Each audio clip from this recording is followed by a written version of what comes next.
wonderful people, my name is Sade and welcome to this channel for Journeys Across. So in this episode I'll be talking about budgeting and saving. So I'm going to dive straight in and yeah, I hope we can apply everything that I'm going to teach, and I hope that you take it on board. Literally, you are the captain of your ship, so I don't want you leaving here thinking maybe I'll do it. You should do it. Like, I'm never gonna lie, you should do it. So yeah, I'm literally always talking to my friends about how to make the most amount of money, how to budget, how to save, and literally they show me the way. Even this episode was literally scripted by one of my good friends, Tenny, and we were talking about this and we were like, you know what, we should share this because there's people that will need to know this. People should know this, and I just feel like hopefully someone finds this useful and they're able to apply it to their everyday life.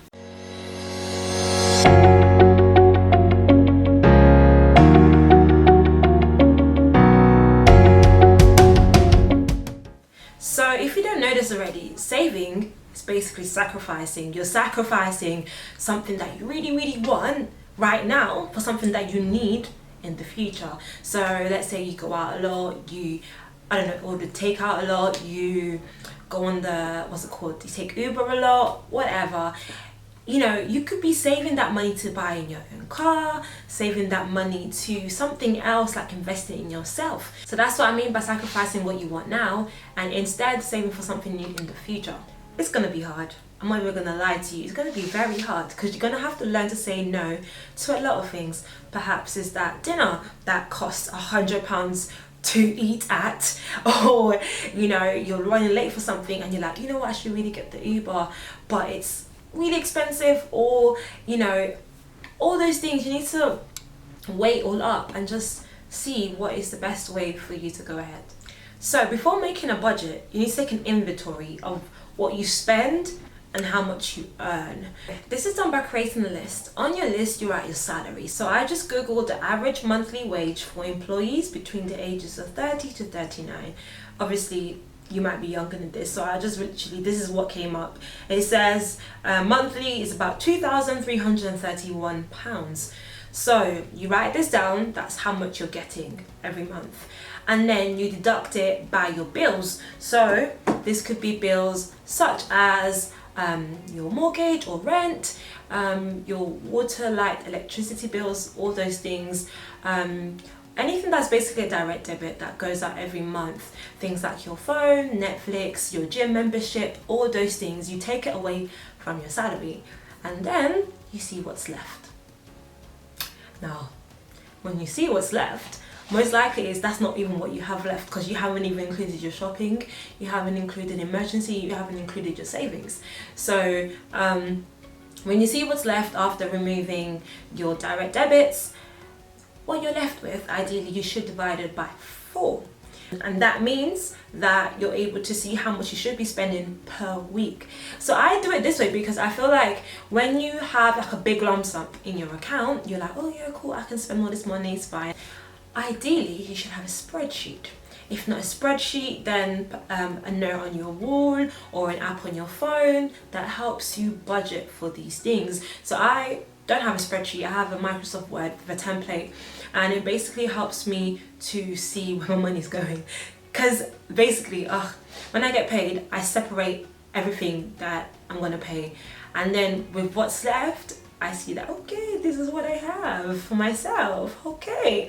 So then when the direct debit goes, I highlight it saying, okay, cool, the money is gone. If the money hasn't gone, I obviously can't spend the money, and that's why I say split. That's why I think you should split everything per week, because if you spend the whole lump sum, you could accidentally end up spending something that is supposed to be taken out from your bank the next week, and then you're stuck because you have no money to pay with the direct debit. And then doing a spreadsheet basically helps you to see where your money's gone. I know sometimes we have contactless and we're like, yep, touch, and then the money's gone, and then you're like, wait a minute, how did all that money go? Like, where did it go to? If you have a spreadsheet and you write down what you spent, you can kind of go back and see where your trigger points are, basically see where your shortcomings are. Like, oh damn, I bought another takeaway, I wasn't supposed to buy it 3 times a week. I was only meant to buy it 1 time a week. You know, things like that. So then you're kind of more careful when you're monitoring it that way, rather than just spending it anyhow and then at the end of the month you have a look. Do it weekly. Have a look at it weekly, because every week you can then remind yourself for the next week that, okay, cool, I spent a little bit too much that week, so I got to be careful this week. But if you wait till the end of the month and then you're going back through everything, you're going to be like, okay, there's too much to go through, I can't bother. So you're on a weekly basis, you're basically able to catch up with what you spent more, and then you're able to set goals for the next week, and then that's just more manageable for me. So that's what I would advise. So in your spreadsheet, on your sheet of paper, whatever, once you've seen how much your income is and how much your bills are, once you've taken away your shopping, your bus, all of that, you see what's left, cool. All right, now you know how much you have to spend. Also, I should have said this before, you should have put money aside. Ideally, you should have put money aside before starting to calculate direct debits. So with direct debits and your Netflix and your gym and everything, you put how much you want to save in that pile as well. So whether it's 200, 2,000, however much you get paid, whatever, you put it in that list so that it's out of the way and you've saved it and it's gone. So that whatever's left, you can then spend it, because it doesn't make sense to save after you spent all your money, because it just doesn't. You have to save it first, and then with what's left, that's what you spend. So I've put my savings aside, I've put my direct debits aside. What I have left is what I'm going to literally spend for the month per week. So I break that amount into 4 parts. Obviously there's 4 weeks in a month. So week 1, this is how much I want to spend. Week 2, this is how much I want to spend. Week 3, this is how much I want to spend. Week 4, that's how much I want to spend. And then that, for some people, can be like, whoa. So they've put their savings aside, they've done their direct debits, they've done their rent, and then this is the total amount. They've deducted that total amount by their income, and then they were left with 605 for whatever they wanted to do with it. And then divide that by 4, and then you can see how much you can spend per week. So this is things like buying clothes, things like going takeout. I would say take more out of this. Let's say about £50 or £60, and then that could be your emergency fund. And then what's left is literally yours to do whatever with. If you feel like after you've saved, you don't have much to spend, perhaps your expenses are a bit too high. Perhaps that £50 gym membership could be cut down to £20. Perhaps that £80 or £50 phone contract can be cut down to a SIM-only contract. You know, that's what I mean by sacrifices. You got to make sacrifices to be able to meet your goals. And perhaps you got to learn to say no. If your friend is having a 21st birthday this day, and then another friend is having a 25th that day, then another friend is having a graduation party, then this one has a surprise party, then that one is getting married, and that one is doing that.